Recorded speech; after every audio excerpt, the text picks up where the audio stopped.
দীর্ঘ উত্তেজনা ও সংঘাতের পর নতুন এক অধ্যায়ের সূচনা করল যুক্তরাষ্ট্র ও ইরান।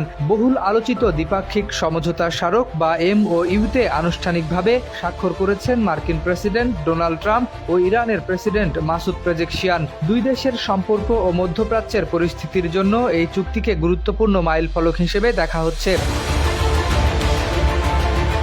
ফ্রান্সের রাজধানী প্যারিসের ঐতিহাসিক ভার্সাই প্রাসাদে চুক্তিতে নিজের স্বাক্ষর সম্পন্ন করেন মার্কিন প্রেসিডেন্ট ডোনাল্ড ট্রাম্প। পরে প্রাসাদ থেকে বের হয়ে সাংবাদিকদের সঙ্গে আলাপকালে চুক্তি স্বাক্ষরের বিষয়টি নিজেই নিশ্চিত করেন তিনি। উচ্ছ্বসিত কণ্ঠে ট্রাম্প সাংবাদিকদের উদ্দেশ্যে বলেন, এটি স্বাক্ষরিত হয়েছে। নিজের চূড়ান্ত অনুমোদনের কথা পুনর্ব্যক্ত করে তিনি আরও যোগ করেন যে আমি এটি ভার্সাইতে স্বাক্ষর করেছি, এইমাত্র এটিতে সই করলাম।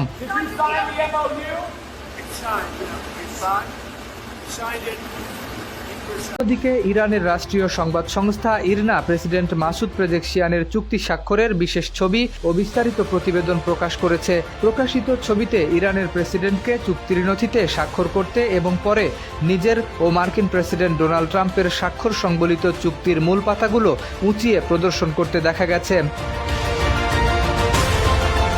ইরনা জানিয়েছে, ফার্সি 1405 সালের 18 জুন বৃহস্পতিবার প্রথম প্রহরে এই ঐতিহাসিক চুক্তি সম্পন্ন হয়। সংবাদ সংস্থাটির ভাষ্য অনুযায়ী ইসলামী প্রজাতন্ত্র ইরানের বিরুদ্ধে যুক্তরাষ্ট্র এবং ইসরায়েলি পক্ষের সঙ্গে চলমান সংঘাত ও যুদ্ধাবস্থার অবসান ঘটানোর লক্ষ্যেই এই সমঝোতা স্মারকের মূল পাঠ্যে দুই দেশের প্রেসিডেন্ট স্বাক্ষর করেছেন।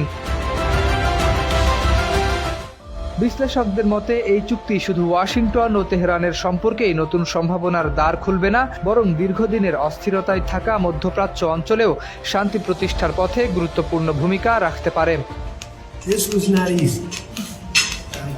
শেষ পর্যন্ত ট্রাম্প ও পেজেশকিয়ানের স্বাক্ষরে আনুষ্ঠানিক রূপ পাওয়া এই সমঝোতা স্মারক মধ্যপ্রাচ্যের কূটনৈতিক ইতিহাসে একটি গুরুত্বপূর্ণ অধ্যায় হয়ে থাকবে। দীর্ঘ সংঘাতের পর আলোচনার টেবিলে পৌঁছানো দুই দেশের এই পদক্ষেপ ভবিষ্যৎ শান্তি প্রক্রিয়ার ভিত্তি হিসেবে কাজ করবে বলেই আশা করা হচ্ছে।